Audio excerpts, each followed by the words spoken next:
Assalamualaikum, perkenalkan nama saya Anis Prastiaksi, saya guru IPA dari SMP Negeri 3 Jember. Perkenalkanlah, saya kali ini ingin mensosialisasikan hasil pelatihan daring saya dengan guru-guru se-Indonesia pada pelatihan daring masif terbuka yang diadakan oleh P4TK IPA Bandung. Baik, langsung saja. Jadi tujuan video ini adalah untuk mensosialisasikan implementasi blended learning. Jadi materi inilah yang saya pelajari selama pembelajaran daring bersama P4TK IPA oleh saya Anis Prastiaksi dari SMP Negeri 3 Jember.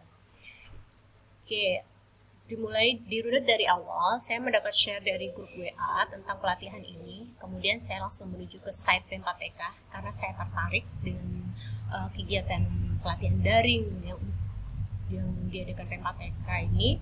Lalu di situ saya memohon menjadi peserta pada beberapa pelatihan daring yang ingin saya ikuti. Dan alhamdulillah saya lolos, kemudian mendapat undangan dan saya dimasukkan dalam grup peserta WhatsApp. Pada tahap pertama itu di tanggal 7 Januari sampai 28 Januari 2020, kegiatan saya dalam pelatihan ini adalah membuat produk dan juga belajar secara mandiri dalam fitur di Damba itu. Kemudian tahap 1 pengumpulan produk, mengerjakan evaluasi, dan saya lolos untuk tahap 1. Kemudian mendapat undangan kembali untuk melanjutkan di tahap 2 dari apa yang sudah saya pelajari di tahap 1. Di tahap 2 ini pelatihan dimulai tanggal 5 Maret sampai April hari ini terakhir. Peserta tahap 2 salah satunya saya adalah harus mengimplementasikan pembelajaran yang sudah dipelajari, produk yang sudah dibuat dan dikembangkan, perangkat yang pembelajaran untuk implementasi.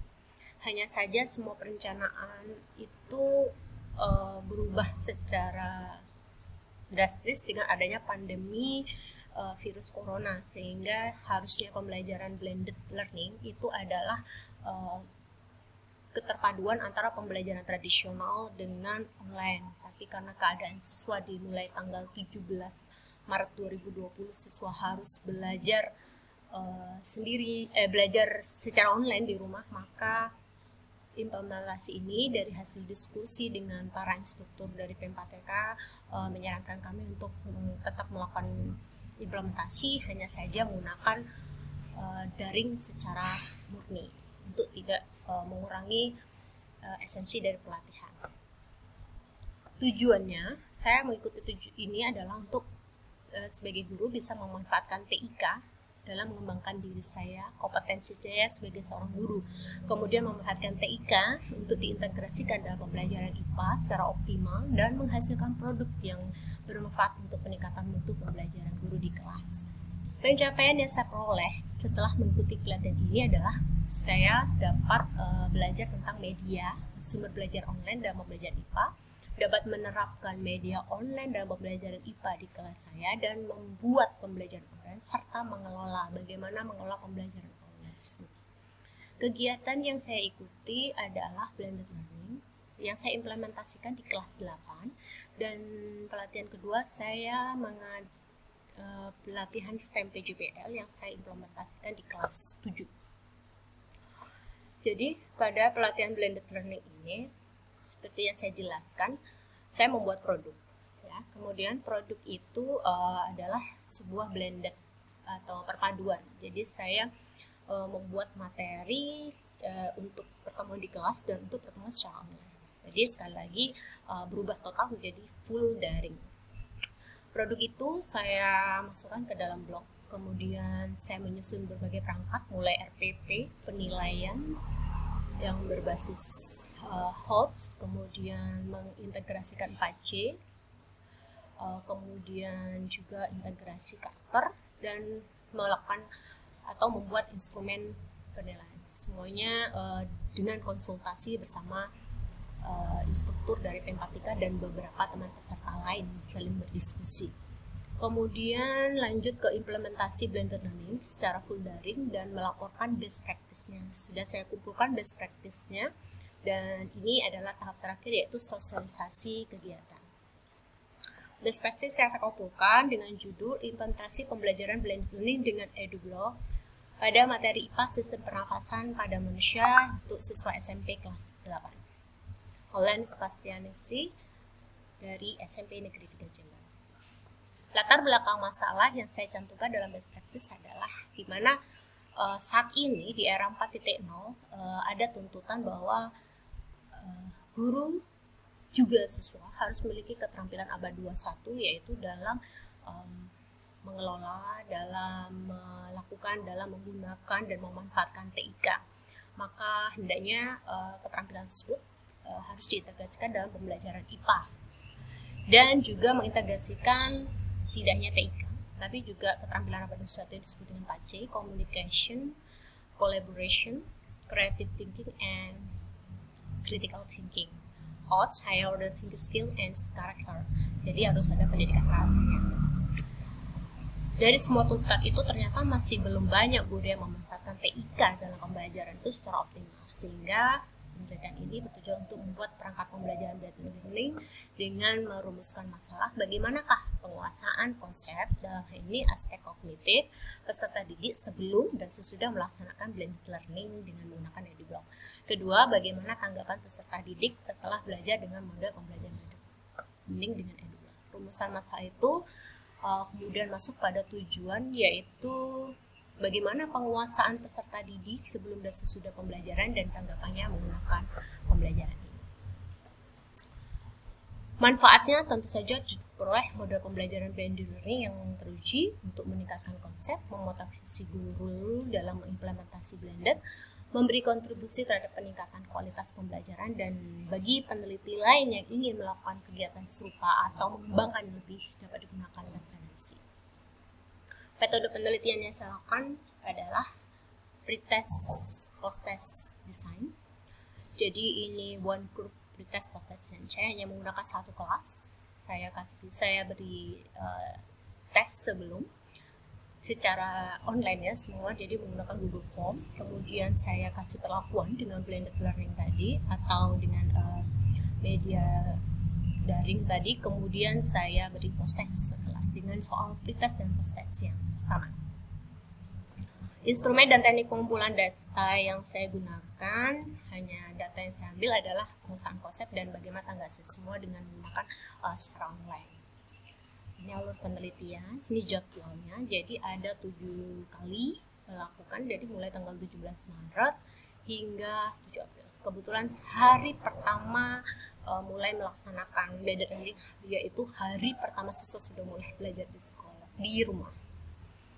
Kemudian bagaimana saya mengolah datanya, saya menggunakan secara sederhana ya, yaitu menggunakan MG, bagaimana pencapaiannya, kemudian menggunakan tabel N-gain, apakah tinggi atau enggak. Dan dari tabel itu, dari pretest yang 60 dan post-test rata-rata siswa 89, N-gainnya adalah 0,75. Dan ini termasuk kategori yang tinggi. Penguasaan konsepnya ada perubahan yang signifikan, yaitu 0,75. Respons peserta didik ini juga saya sebar melalui Google Form. Ternyata respon siswa positif ya, 0% menyatakan tidak setuju dan sangat tidak setuju. Respon positif mereka adalah bahwa blended learning dapat diikuti dengan baik, kemudian bersemangat, dan siswa sangat setuju bahwa ini dapat melatih kemampuan TIK dan membantu mereka selama belajar di rumah. Kesimpulannya, penguasaan konsep peserta didik dan sesudah belajar menggunakan model ini mendapatkan N-gain dengan kategori yang sangat tinggi. Ini berarti dapat meningkatkan penguasaan konsep peserta didik. Yang kedua, tanggapan siswa yang positif, dan ini sangat membantu mereka dalam belajar online selama pandemi virus corona. Jadi ini bentuk kelas online saya. Ini pada pertemuan materi COVID ini kelima. Pertemuan kelima itu karena saya mengajar tentang pernafasan, siswa saya minta untuk melatih keterampilan mereka mengolah informasi, mencari informasi, kemudian menulis ulang dalam blog Jadi literasi juga, literasi informasi juga literasi menulis baca tulis, dan metode ini unggul dalam memadukan sumber belajar yang interaktif, ya. Belajar tanpa batas waktu, soal-soal yang bervariasi, dan pemanfaatan ini gratis dan tidak berbayar, meningkatkan keterampilan dan bisa merekod e-portfolio. Kelemahannya karena ini harus pro, jadi terbatas untuk melakukan semua kegiatan menggunakan blog ini. Kendala bagi siswa adalah ada beberapa yang tidak dapat mempunyai akses internet, atau karena ini full daring, jadi saya tidak bisa melakukan lebih banyak pendekatan. Jadi saya hanya bisa menghubungi lewat WA bagi siswa-siswa yang belum masuk waktu itu. Dan guru harus siap melayani siswa sepanjang waktu. Siswa belum terbiasa awalnya karena full daring. Dan di sini saya memasukkan sumber-sumber belajar baik dari YouTube, dari sumber belajar online yang berbasis IPA. Kemudian evaluasi variasi, saya menggunakan metode iSpring, menggunakan Google Form, menggunakan h5.com. Ya. Kemudian saya juga bisa menerapkan model PBL, Problem Based Learning, hanya saja bedanya ini tidak tatap muka. Jadi saya berikan artikel yang kontekstual masalahnya, kemudian untuk mereka menyatakan pendapatnya. Kemudian saya membuat jurnal belajar oleh siswa, saya berikan beberapa sumber-sumber belajar. Nah, ini sumber jurnal belajar ini oleh Saskia dari kelas 8G. Saya merasa dengan adanya EduBlog membuat pembelajaran tatap muka bisa tergantikan sejenak. Meskipun hasilnya tidak semaksimal saat pembelajaran langsung, situs ini cukup membantu dalam kegiatan saya belajar di rumah dalam media online. Tanggapan tentang materinya sangat memuaskan dan sangat membantu untuk memaksimalkan dan belajar di rumah. Terima kasih Bu Anis. Dan ini tentang pernafasan siswa, ya. Dan ini memang harus butuh waktu untuk melakukan ini karena kita harus membuat blog setiap siswa. Apalagi saya baru belajar ini, ya. Jadi saya harus membuat username dan password untuk setiap siswa. Dan ini pembelajaran ini juga mengajak siswa, saya terus mengingatkan stop plagiat, gak boleh plagiat, kalian harus mencantumkan sumber dimanapun kalian mendapatkan informasi itu. Kemudian ini tugas di rumah, siswa mengumpulkan tugas mind map yang saya minta untuk difoto saat mengerjakan dan hasilnya, untuk memastikan bahwa siswa tetap di rumah saja. Ini juga siswa, jika ada yang kesulitan, bagaimana? Siswa konsultasi pribadi dengan guru karena tidak ada tatap muka, jadi semua daring, maka konsultasinya sangat WA. Jadi ada beberapa siswa yang sulit karena tidak semua siswa ya punya keterampilan TIK yang bagus. Saya harus ini sabar sampai malam, harus menunggu menjawab satu, beri tutorial cara menulis di blog dan sebagainya. Bagaimana dengan saya sendiri, guru konsultasi online selalu dengan instruktur, ya, dengan hal ini sampai best practice ke jadi dengan Ibu Lia, dengan Ibu Dea dan sebagainya.